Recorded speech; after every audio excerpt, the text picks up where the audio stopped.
Hello, welcome to MLC TV News Hour, reaching you live from the city of LOKOJA, the confluent state of Nigeria.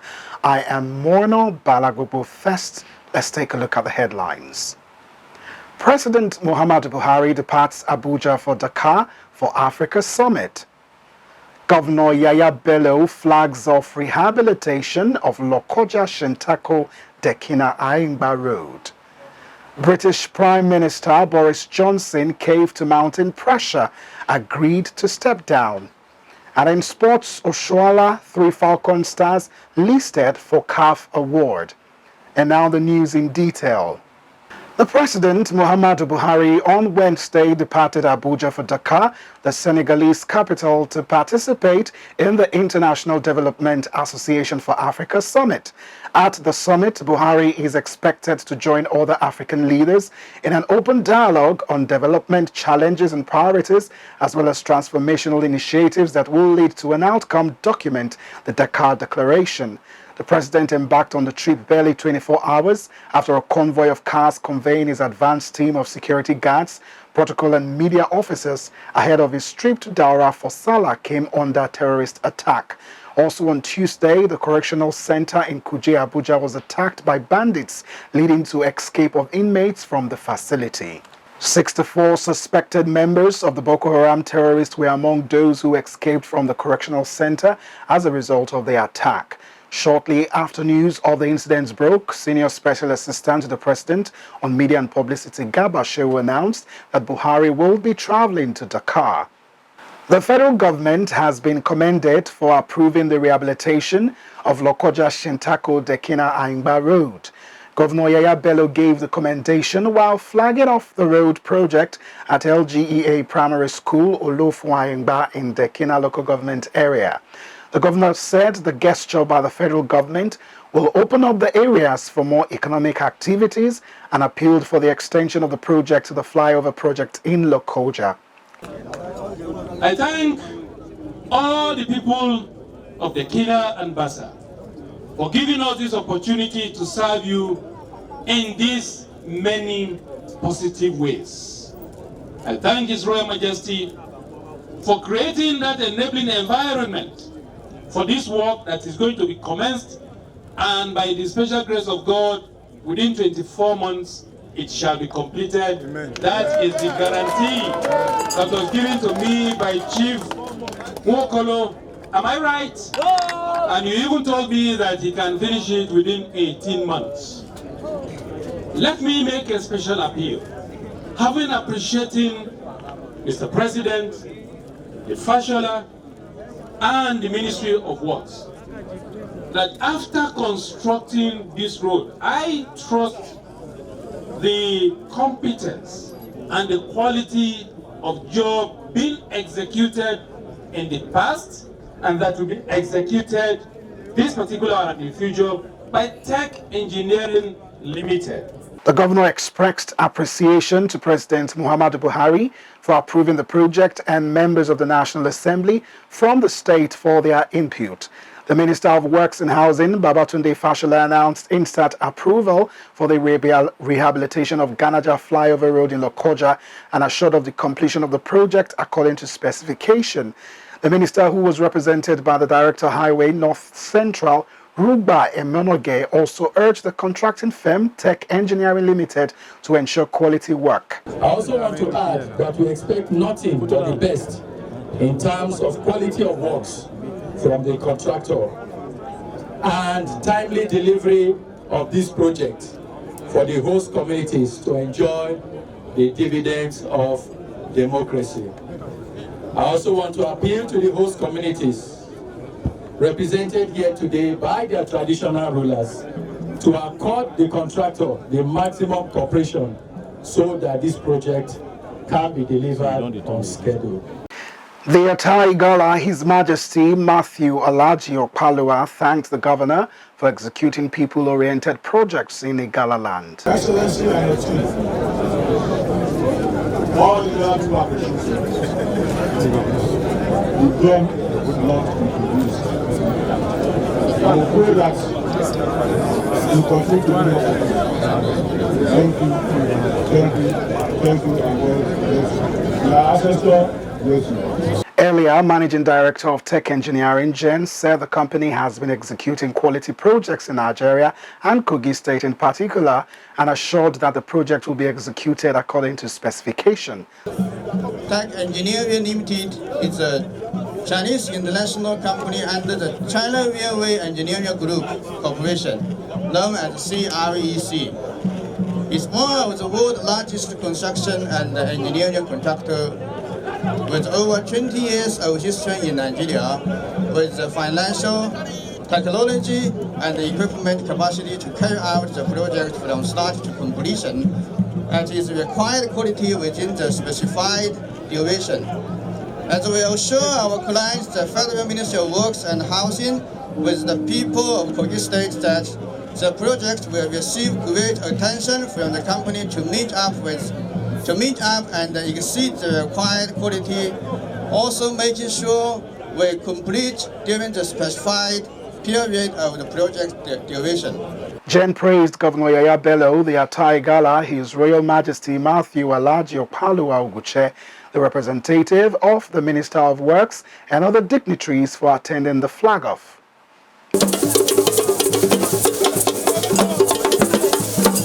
There is a continuous inspection of projects by the Kogi State Governor Yahaya Bello. On day 6, he visited Kogi East again, and this time inspects the Oganaji Erosion Control Site, Oganaji Road in Dekina local government area of the state. According to a previous report, Oganaji-Anyigba Gully erosion was a major ecological and environmental problem in the history of Kogi State, and it had claimed 23 lives and property worth millions of naira, including houses. Lands were also consumed by this erosion in 2015.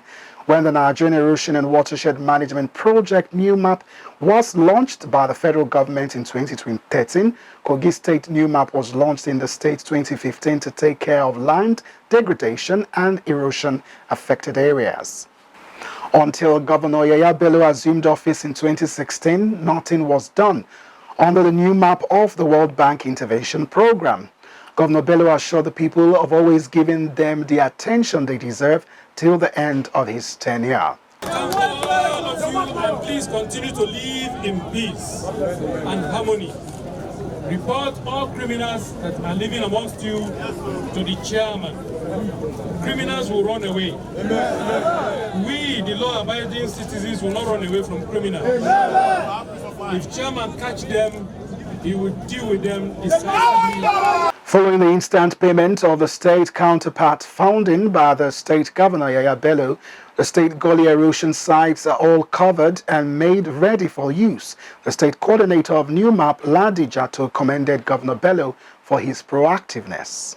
He is a governor with zero tolerance to environmental degradation, so he has really made us to work well and end the menace of erosion in Kogi State, which we can all see now. She said despite the dwindling allocation of the state, the governor has released billions of naira as counterpart funds to facilitate and fast-track the engineering designs to address ecological problems in the 3 senatorial districts since 2017 to date.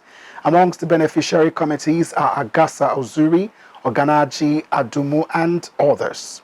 Kogi State House of Assembly on Thursday reinstated the suspended chairman of Okene local government area, Abdulrazak Muhammad Yusuf. This followed the adoption of the report of the House Committee on Petition and Human Rights, which called on the chairman to tender a public apology.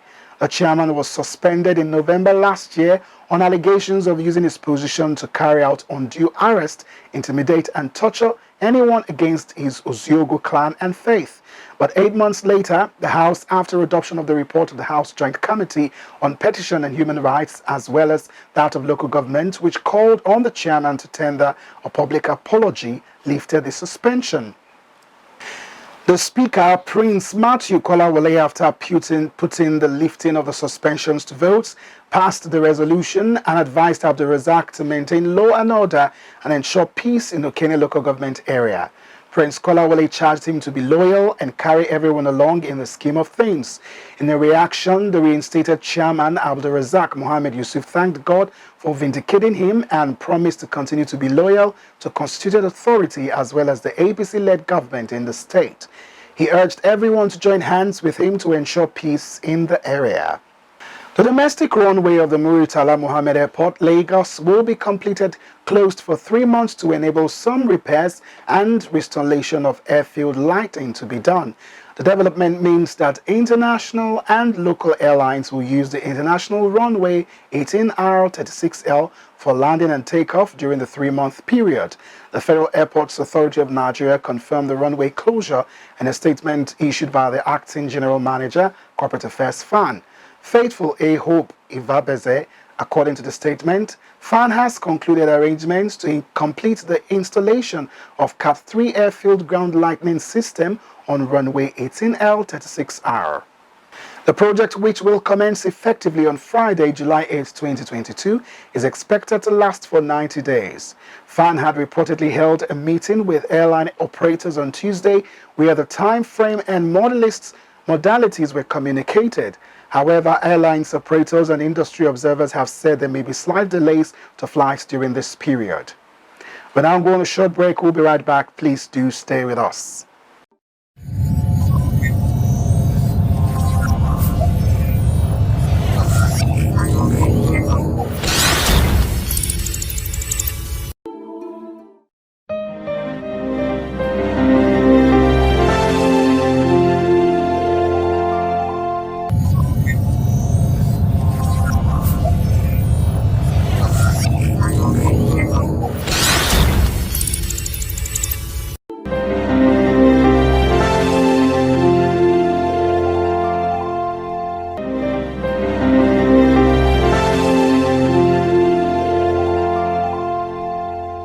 Welcome back.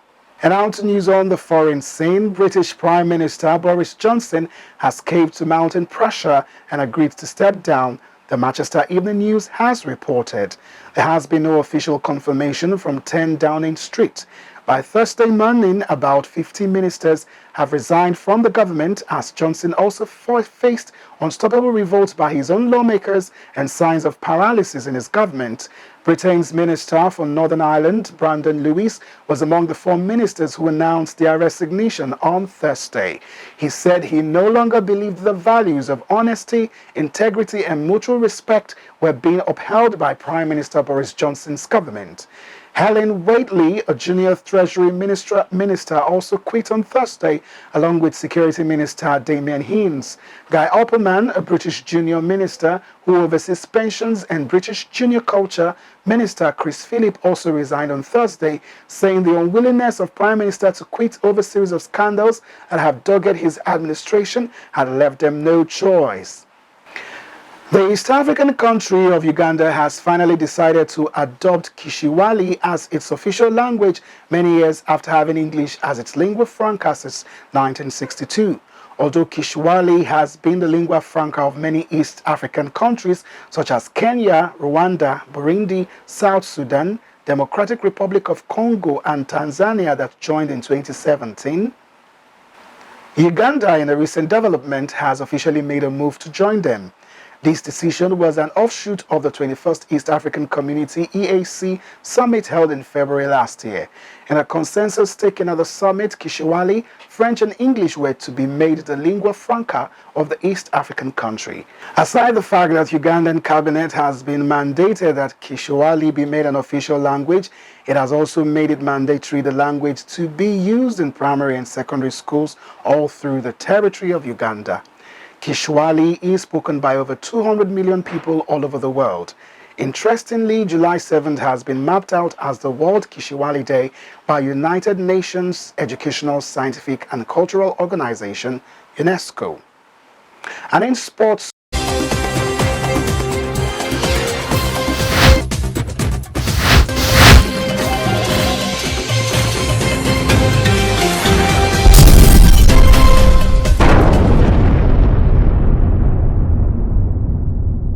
Super Falcons quintet Asisa OSHOALA and Rasheedat Ajibade Uchenna Kanu Monday Gift and Chiamaka Nnadozie have been shortlisted for this year's CAF Awards.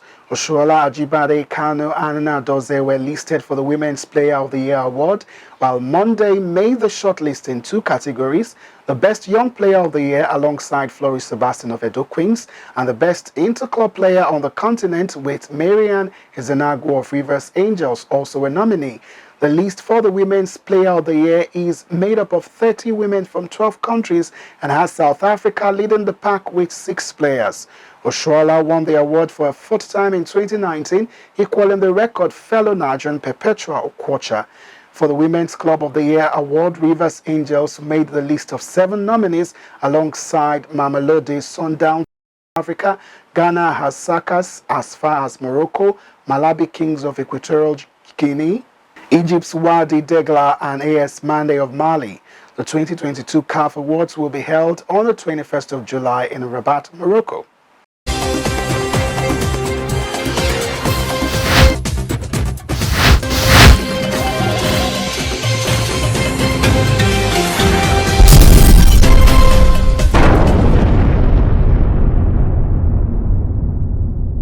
And on entertainment, Matthias Ayodeji Peters is standing by.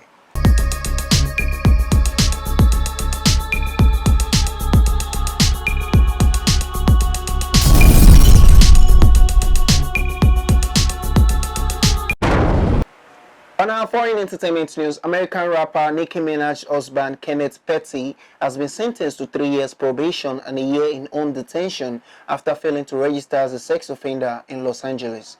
According to page 6, Petty was sentenced on Wednesday, July 6, 2022, after pleading guilty in 2021. He was also ordered to pay a $55,000 fine. It will be recalled that in September 2021, Petty pleaded guilty during a virtual court hearing to a charge of failure to register as a sex offender in California. It was reported at that time that he could face a 10-year jail sentence.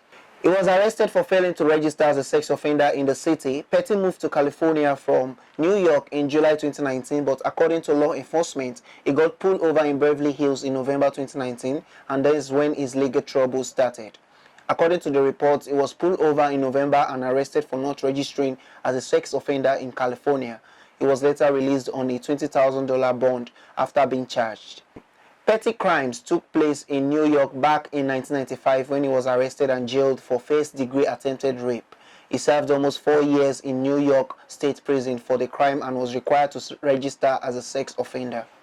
On our entertainment news from Africa, Nigerian music executive Ife Ogbeni has been sued for his involvement in fraud in the United States of America. The music exec has been dragged before a United States District Court of Western Tennessee by Prime Reality Venture LLC, a venture capital company in the U.S., for allegedly defrauding the company and its principal to a tune of $250,000. It was dragged alongside Olayinka Odunlami and Nelly Wambugu for obtaining money under false pretenses. According to the court documents, the trio came up with a fake investment opportunity in the oil and gas industry. They approached Prime Reality Venture LLC with the investment opportunity, knowing fully well it was fake. The matter has since been reported to the Economic and Financial Crime Commission, EFCC. It will be recalled that a few months ago, Nigerian songwriter and music producer Oluwaseyi Akerele, popularly known as Shizzy, called out Ogbeni. According to Shizzy, the embattled music executive made him sign a bad record deal. And that is all on entertainment news today. My name is Matthias Ayodeji Peter, reporting for MLC TV. Back to our caster for more.